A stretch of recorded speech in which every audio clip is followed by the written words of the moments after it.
That period was the bleakest time in my life. I had reached the end of my middle school days and was preparing for the transition into high school. The task before me was to gather the necessary documents, and it was a quest I had to complete alone. With my ancient, Russian-made bicycle as my trusted steed, I ventured through the somber streets of Kabul, visiting every medical establishment in the city to receive the required clearances. Perhaps you might envision a conventional medical examination, with physicians drawing blood and offering their assessments, but it was nothing like that. Even as I struggled to find a glimmer of hope in a seemingly hopeless world, my father's optimism remained unyielding. It was almost amusing to me when he spoke of my future, declaring, "My eldest is the brightest and will become a doctor one day." But in the Kabul of the 1990s, under the ominous shadow of the Taliban's regime, the concept of a hopeful future seemed like a cruel illusion. Many have heard of the Taliban, but my family and I were forced to endure the relentless darkness of their brutal extremist rule. We remained in Kabul because our meager financial means prevented us from fleeing the country. If only my father had been a man to accept bribes and partake in corruption, we might have been able to seek refuge elsewhere, perhaps even in Pakistan, the destination where many Afghans sought sanctuary during times of war. Instead, we merely relocated to another neighborhood within Kabul, striving to distance ourselves from the front lines and the deadly crossfire. We were known as the locally displaced families, a term coined by the humanitarian aid organizations that provided us assistance. The years 1993 to 94 remain etched in my memory, a period of perpetual fear, as I, a teenage boy, faced the possibility of death at any moment. My brothers and I would race into our modest mud-made living room, seeking shelter from the fragments of exploding rockets that threatened our very existence. We became adept at deciphering the sounds of these airborne harbingers of doom. If we heard their whistling passage overhead, we knew we were safe. But if there was only silence, we braced for a nearby impact. Pressing our bodies against the walls of the room, we sought protection and whispered our prayers. Our home was situated between two major army posts, controlled by warring Mujahideen factions. Their power struggle resulted in the indiscriminate exchange of rockets and artillery fire, with no regard for the civilian lives caught in the crossfire. They were not bound by the laws of war or by any shred of humanity. And so it was, during the time of the Mujahideen's internecine war, a conflict that brought unspeakable suffering and cost the lives of tens of thousands of innocent civilians. The Taliban movement took control of Kabul, Afghanistan's capital, with little resistance from the Mujahideen, who had governed the country for over 5 years. During the entire time the Taliban controlled and ruled the city, no armed conflict occurred. It was secure like a prison, if you understand what I mean. Fear, brutality, harsh and unquestioned justice dominated the city. Nobody had any freedom. Women were ordered to stay home, and men were commanded to obey the Taliban's interpretation of Sharia law, to grow beards, and attend prayers at specific times of the day. No humanitarian or public services were provided, and there was no intention to help or care for the public.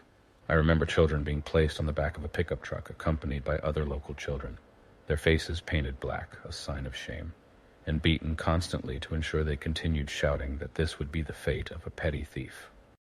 Women were required to wear burqas, concealing their face and body in public, and they needed a male family member as an escort. Failure to follow these rules could result in being beaten by the Taliban's special police, who were tasked with enforcing Sharia law and punishing those who did not strictly adhere to it. Music, movies, and social media entertainment were prohibited, with violators facing severe consequences.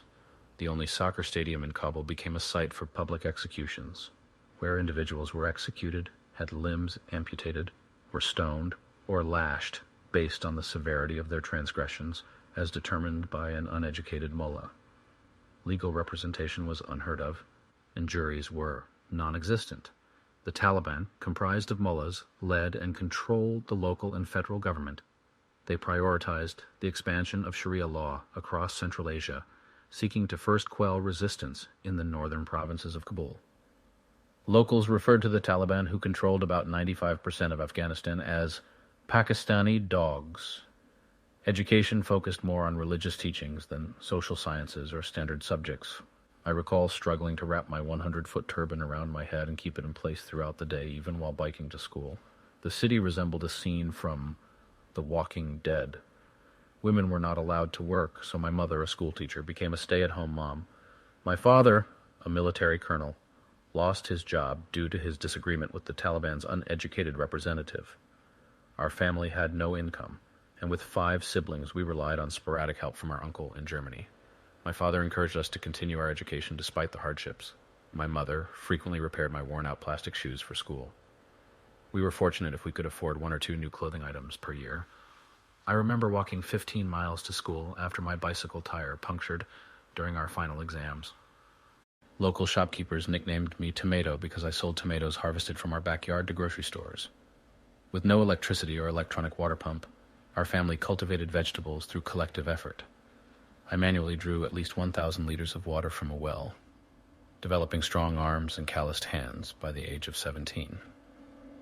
I needed to complete my medical paperwork to transfer to a new high school, which was somewhat amusing because I had to visit various hospitals in town and have my medical form signed or stamped by an authorized doctor.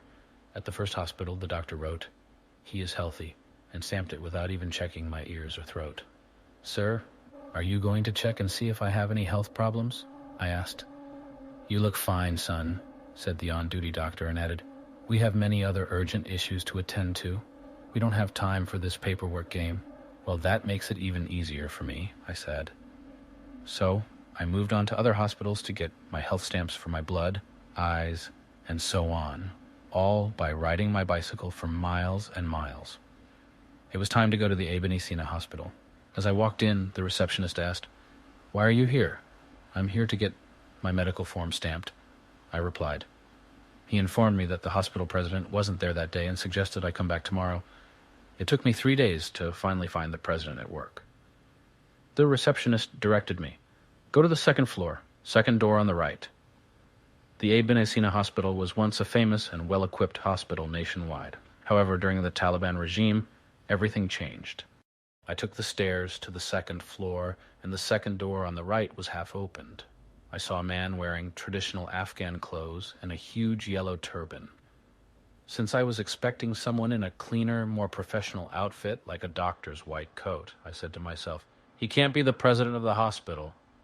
So I ran down and told the receptionist I couldn't find his office. He looked at me, surprised, and said, "2nd floor, 2nd door on the right, let's go." He led the way, taking me to the same office and to the same person I had doubted to be the hospital's president. As we approached the door, the receptionist said, "Here." I knocked on the door and asked, "May I come in, Mullah Sahib?" Mullah or Malawi were common titles used when addressing a member of the Taliban back then. An ordinary Afghan would wish to God they didn't have to deal with any of the Taliban members because it was difficult to expect any social service from them. Instead, it was easy to be belittled, disrespected, or worse, kicked, lashed, or whipped for no reason. Mullah Sahib, while drinking his green tea and eating cookies with his dirty, stinky socks on the table, gestured for me to come in. He looked as if he hadn't showered in weeks. He looked up at me and asked, "What do you want, young man?" I handed him the medical form.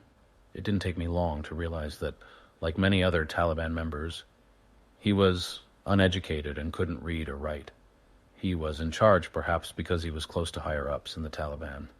He examined the form, then put on a large pair of glasses. I thought he was reading it, but after a few seconds he lowered his glasses and asked, "What is this?" I replied, "This is the medical form."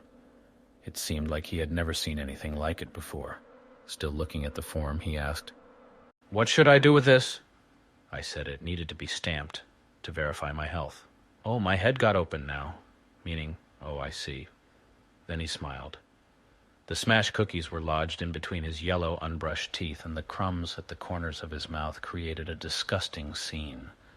I almost burst out laughing, but controlled myself by avoiding direct eye contact and looking down at the desk. He then asked an even funnier question. "Where should I stamp it?" "Mullah Sahib, you need to write, He is healthy right here, and then stamp it. He took a sip from his lukewarm green tea, asked me to write it, and then pulled out a ring with his name on it. Such rings were commonly used by illiterate individuals who couldn't write or sign their name. He spat on the ring so it would get wet and absorb the ink, then pressed it hard into the ink pad and onto the form. He returned the medical form to me, and I said, "Thank you, Mullah Sahib." As I was walking out, he said in a bossy voice, "Young man, make sure you don't cut your beard and no long hair. You know you are not allowed to listen to music or watch videos. Those are misleading and are only for infidels. In your new school, only focus on useful Islamic subjects, and one day you will be the president of a hospital like me." I said, "I understand, Mullah Sahib," and left.